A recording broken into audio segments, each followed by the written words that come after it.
Hello and welcome to the Business Standard Morning Show. I'm Swapnil Joglikar. Let's take a look at the stories for the day.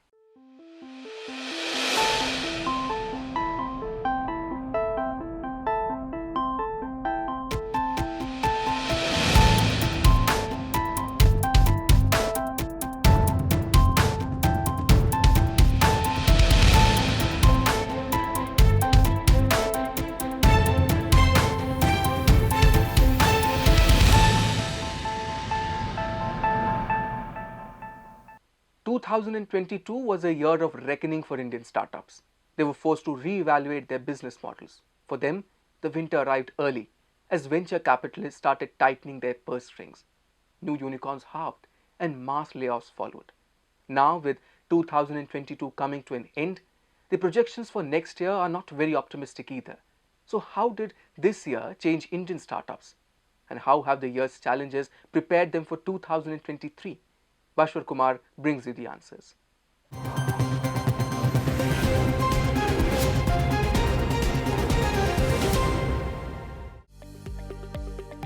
Indian startups navigated a severe funding winter in 2022, which brought with it layoffs and a re-evaluation of the basics of doing business. Year to date, the sector witnessed a decline of 38% in total funding in calendar year 2022 at $25.5 billion compared to $41.4 billion in the previous year.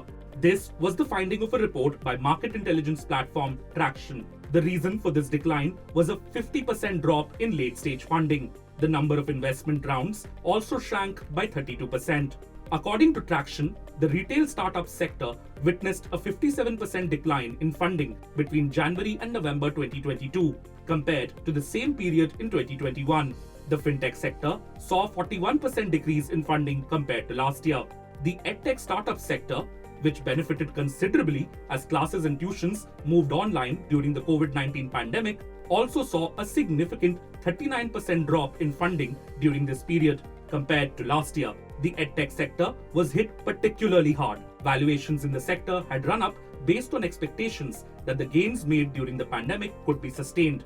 But the back-to-school trend, which took hold once the pandemic's effects moderated, has brought the sector's future prospects into question. The troubles faced by edtech giant Byju's, India's most valuable startup, were examples of how the challenging environment of 2022 exposed some of the underlying infirmities in Indian startups. Byju's was 18 months late in publishing its FY21 results, which led to questions from regulatory authorities and even in the parliament. As the year came to a close, reports emerged that the National Commission for the Protection of Child Rights had learned that Byju's was allegedly purchasing the phone numbers of children and their parents. Parents were allegedly threatened that the future of their children would be ruined if they didn't buy courses from Byju's. Last week, Byju's attended a meeting at the Commission in response to summons issued by the body. In its statement, the firm said that the question of mis-selling did not arise because its marketing professionals did not have the authority to close the sale of a product at the point of sale.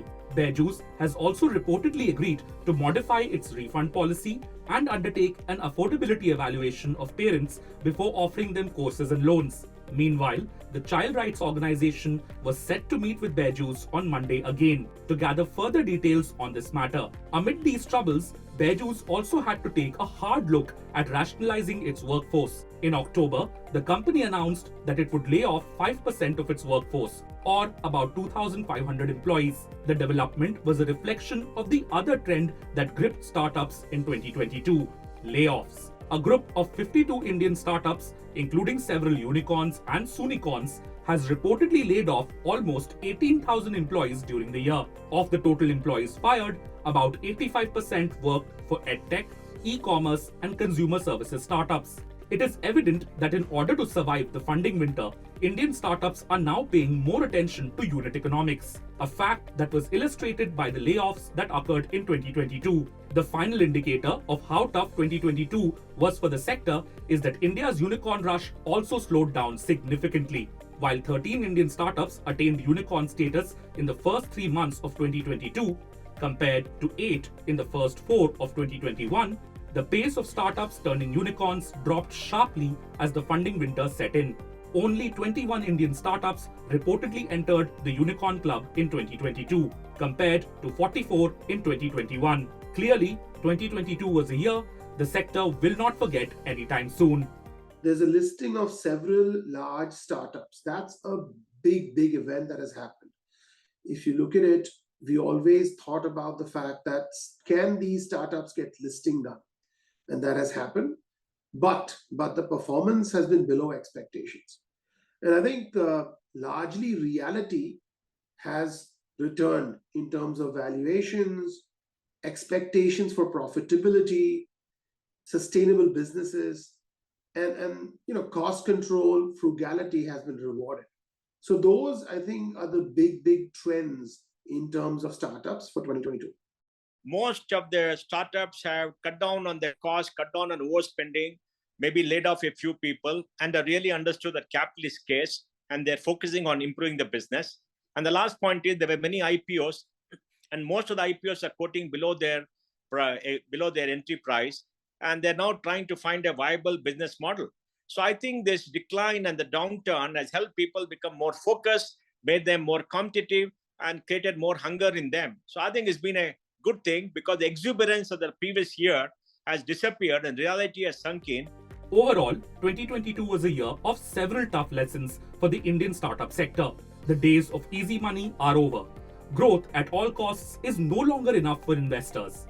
Instead, they will be increasingly looking for a path towards profitability.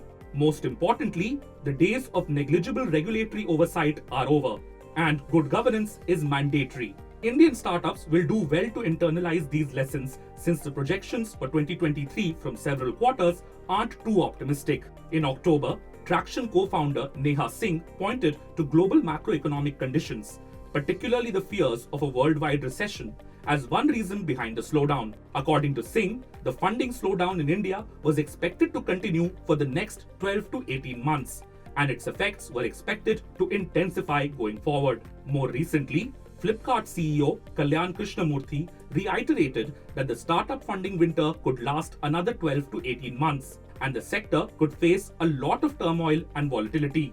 Not everyone is so pessimistic about 2023, but all startups will not fare equally in the year to come either. India-focused funds in the venture capital space have a significant amount of dry powder. You're going to find there will be good amount of capital available for solid, sustainable startups. This is one of those years where I'm going to see essentially two levels of startups coming through.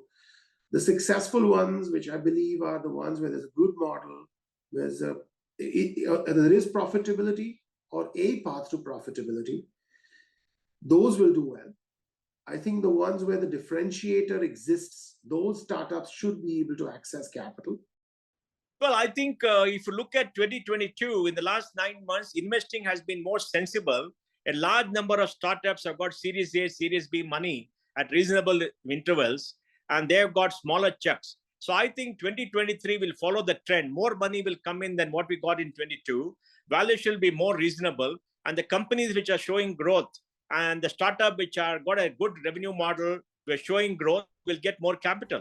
Whether 2023 proves to be better or worse than 2022, one thing is for sure, the environment has changed for Indian startups. With the post-pandemic reality check setting in, they will have to adhere to increasingly disciplined business plans and be ready for enhanced regulatory scrutiny.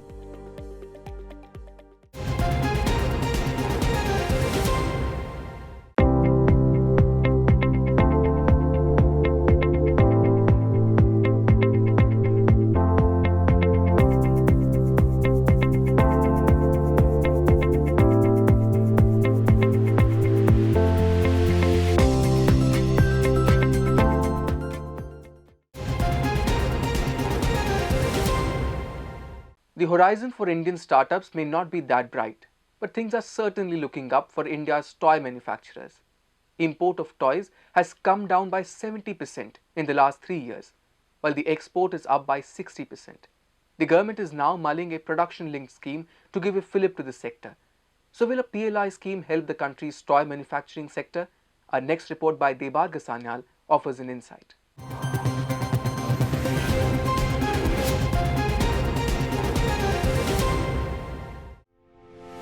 What is the one thing that connects a bulk of the items of daily use around us, especially electronic gadgets such as TV, laptops, and phones? A cursory look at their labels will throw up the answer. Most of them are likely to say made in China. Even the toys in your child's pram may have the tag made in China. But are they safe? A government survey in 2019 found that 70% of the imported toys sold in Delhi and NCR did not meet safety standards. Some even had cancer-causing chemicals. That was the year India raised basic customs duty on imported toys from 20% to 60%. The country also brought toys under the Bureau of Indian Standards or BIS certification. About 2 years later, in 2021-2022, India's toy import has come down to $110 million from $371 million in 2018-2019. But China, the world's manufacturing capital, still rules the industry. The world exported toys worth $73.2 billion in 2021, of which China accounted for 66.2%, worth $48.5 billion. India's toy exports were a minuscule 0.23%. Clearly, there is a wide chasm. But the government says India is moving in the right direction. The country has consistently reduced its toy imports over the last 5 years and is now a net exporter of sports equipment, dolls, fishing equipment, video games, festive and carnival items, circus and amusement items, and all kinds of other toys. In FY22, the trade surplus in toys stood at $153.13 million against a trade deficit of $292.9 million 5 years ago. Now, India is toying with the idea of giving a push to toy manufacturing through a production-linked incentive or PLI scheme. Industry experts say that the PLI scheme has the potential to add 4% to India's gross domestic product per annum by boosting the country's manufacturing capacity. India's toy exports are also growing at a faster pace than China's. It has grown at a compound annual growth rate of 25.3% between 2012 and 2021, compared to 23.5% for Vietnam and 16.7% for China. This must be qualified with the fact that India's base is much smaller than China's. A PLI will provide a timely boost to toy manufacturing. But what is the shape it might take? Manu Gupta, chairman of the Toy Association of India, believes that the PLI will help seed a robust and coherent ecosystem. Now, how PLI is going to help? It is going to, in fact, enhance or expedite the process of development of the ecosystem, which nearly was non-existent. From the government point of view, it is going to create a lot of employment generation. So we expect at least 100,000 jobs to be created for a period of 5 years with this PLI scheme. So us entrepreneurs, we need to encash the opportunity that has been presented by the government and create more units, more upskill our labor, upgrade our technology, produce better toys that suit to the Indian market and that appeal to the international buyers also. Meanwhile, Vinod Sharma, chairman of CII National ICTE Manufacturing Committee, believes a toy park can cut down logistical costs substantially and could work better than a PLI. I'm not sure if a PLI for toys, specifically just as a toy industry for somebody who puts together toys, is really an interesting idea. I'm not so sure about that. What might work for them is maybe the availability of designers for toys. There are, after all, so many design houses, design schools. Can we somehow find an integration, sort of a joint approach to do that? That might be one. The testing of toys, as I mentioned already, the labs for testing, for safety, and for finishing of toys, whether it's paint or powder coat or plastic molding and stuff like that. So can we have toy parks, manufacturing clusters with these ancillary units around that, so that the whole logistics of buying and putting together stuff, assembling it, and then finally selling it, that cost, I think, is a very large one. And in my opinion, the logistics cost could be mitigated by taking in some of these areas. However, the government has specified that the incentives will be for toy making and not for toy components. With safety becoming a crucial factor in shifting away from Chinese toys, should the government not focus on making the toy components safer? After all, safety has to be designed into the toy. It's not that I can make a toy and then make it safe. And secondly, it has to be designed into the components of the toy coming in. So my suggestion here would be that those component industries, whether they are plastic molding, their sheet metal parts, they should probably have better facilities that make them safer.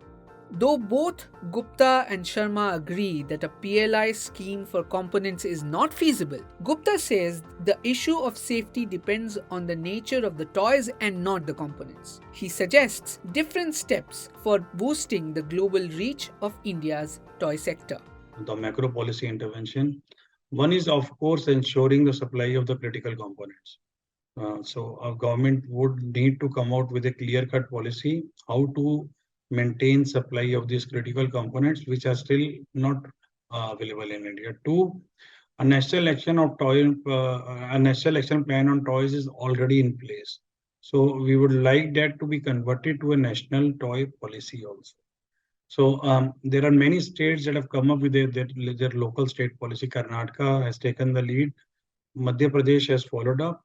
There are other states in which the state toy policy is under active consideration.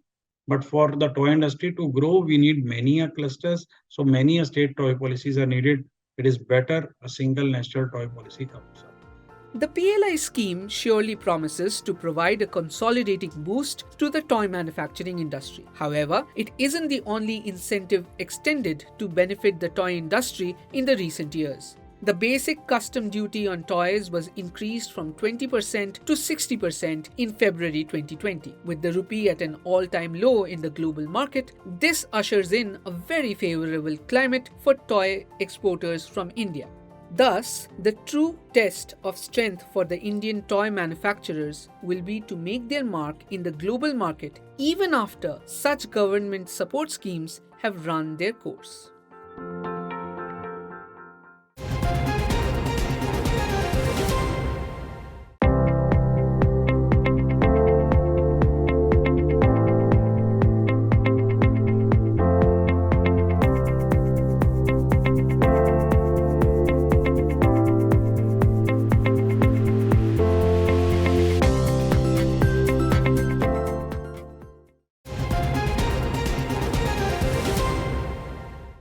Moving on to financial markets, the recent SEBI order that capped exposure to foreign stocks has hit several schemes hard. PPFAS Mutual Funds' flagship scheme has an exposure of nearly Rs 28,000 crore to such stocks. How is the fund house dealing with this? How do they see 2023 play out for the equity markets? And what are their top bets? Business Standards' Puneet Wadhwa caught up with Neil Parekh, CEO of PPFAS Mutual Fund, on his views on these issues and a lot more.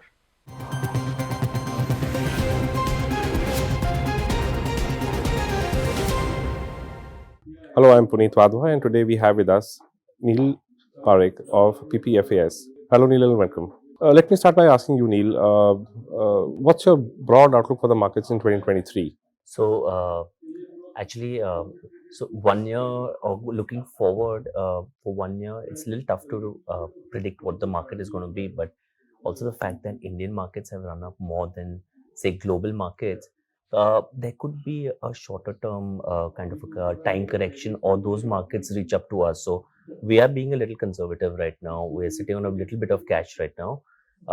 Again, valuations are not that cheap, So yeah, it's time to be a little careful. Okay. Another thing that has impacted the entire mutual fund industry is the recent SEBI order on the capping of international exposure. And PPFAS is one of its largest fund that has about 28,000 crores in a flexi cap scheme that has exposure to international markets. So how are you dealing with that? Yes, it's not ideal. We would have loved the limits to be open so we could have run a strategy. But what has happened for us is that we were sitting around 20 before the caps came in. About 30%, 28 to 30% was in foreign equities. Now that has come down to about 16%. So that much has come down. But I'm hoping the caps will open up soon. I think when the macroeconomically, when we are a little more stable, when the rupee is stable, oil prices are stable, when things in the world are a little better, I think give it about 6 months time. I think we could open up then, and we can top up after that. So we're not overly concerned, but it's not ideal. But then, Neil, that scheme has a major exposure to IT related stocks, especially those FANG stocks, which most of the experts are now saying that it is not time to actually stay away from them. How does it impact the investors per se? Then, how are you dealing with the investor skepticism and the nervousness around this entire thing? So I think right now is a great time to buy these stocks. So if the limits are open, we will definitely be buyers of these stocks. Some of the stocks. I mean, again, I think we need to cannot take Nasdaq as a whole. I think there are mature tech companies like Google, Amazon, Microsoft, which actually are showing profitability, whereas there are new age tech companies which were just going on because of the low interest rates and funding was available. But those things are getting over. So that side is actually facing a lot of trouble, but the Googles and Amazons were actually pretty decently valued even before the fall. So they were at about 20, Google was about 28, 30 times earning, which has come down to teens and the 18, 19 times earning. So it actually makes a great buy. So we would be buyers if the limits would be open. So, which actually will help you lower the acquisition cost, averaging basically then. Yeah. So if it was open, we would have probably seen, we would have been probably buyers, and it would have been down 30-40%. This just forces us not to buy them, not to buy them in the last year or so. But yeah, hopefully, hoping that opens up soon and we could actually get into some of these now. So, as a strategy, do you think that 23 belongs to passive style of investing, or someone needs to be a little more aggressive in buying whatever they have to buy? The foreign stocks? Foreign stocks as well as the Indian counterpart. Yeah, so we are active investors, active managers. So we do our own research, and yeah, we buy that. We're not passively looking at anything. Okay. So another concern for the markets right now is the latest COVID strain from China. Yeah. Can that be a joker in the pack and see markets correct? Yes, I think uncertainties were there for the last 1 or 2 years. I think they will continue for the next 1 year. So the first question, how do we see the market? I think we could see a pretty volatile market going forward. Also, like I said, Indian markets were resilient. You could see us coming down a little bit, but that's anyone's guess. But like I said, we are being a little conservative right now. So in terms of sectors, what's your tilt like right now? So we are pretty positive on private sector banks. Again, the bigger names, the HDFC, ICICI, Axis. So we, in fact, during COVID, we had lowered the position in these stocks because there was a lot of uncertainty about what banking is going to go forward.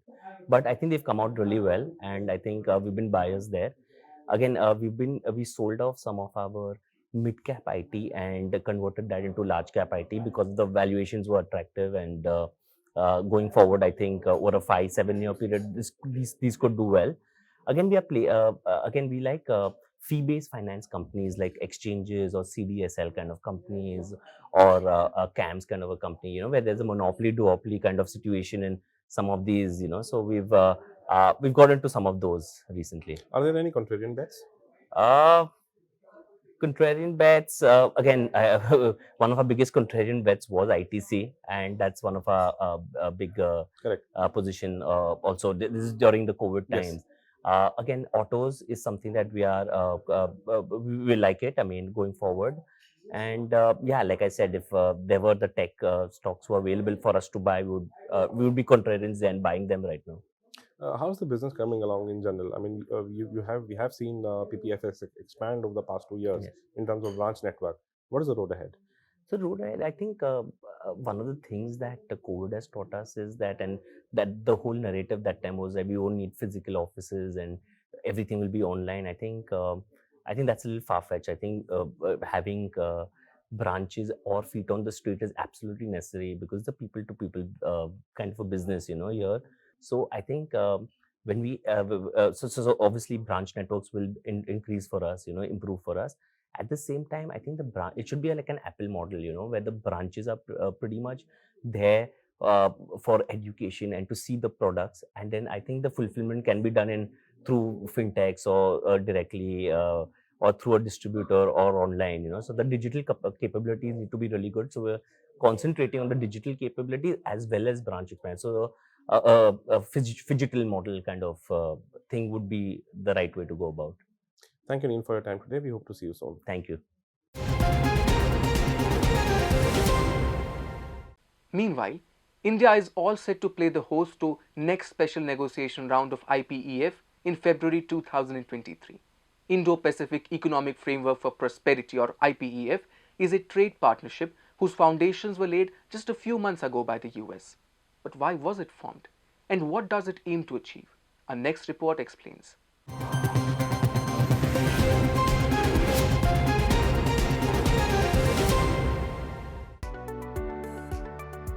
In an apparent move to counter China's economic influence in the South and Southeast Asian nations, United States President Joe Biden had announced Indo-Pacific Economic Framework for Prosperity, or IPEF, on May 23 this year.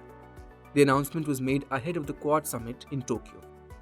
The initiative was started with 14 participating member nations and with an open invitation for other countries of the Indo-Pacific region to join anytime they want. Apart from the United States, 13 other countries part of this grouping are Australia, Brunei Darussalam, Fiji, India, Indonesia, Japan, the Republic of Korea, Malaysia, New Zealand, Philippines, Singapore, Thailand, and Vietnam.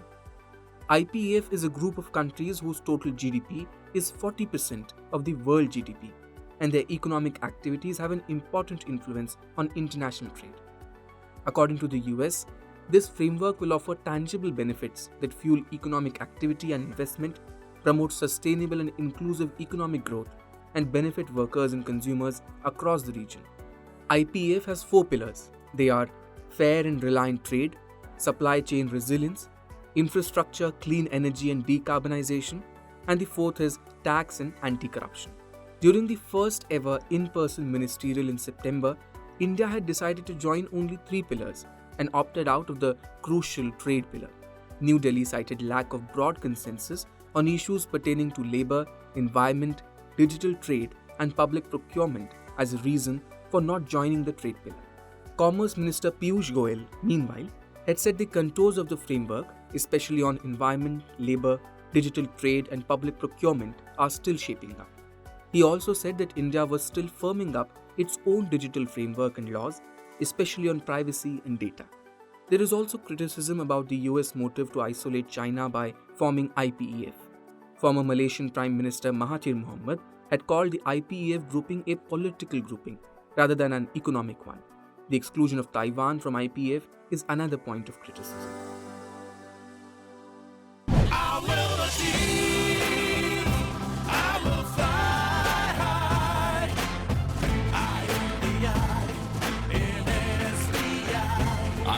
By the nation's trusted bank, SBI, the banker to every Indian. Experts in China have, meanwhile, described IPEF as economic NATO, while accepting that it will provide some opportunities to some countries in the group.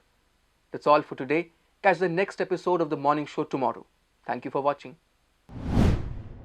If you like this video, share it and subscribe to Business Standard. For more news, views and insights, log on to www.business-standard.com. Do also follow us on YouTube, Twitter, Facebook, Instagram, Telegram and LinkedIn.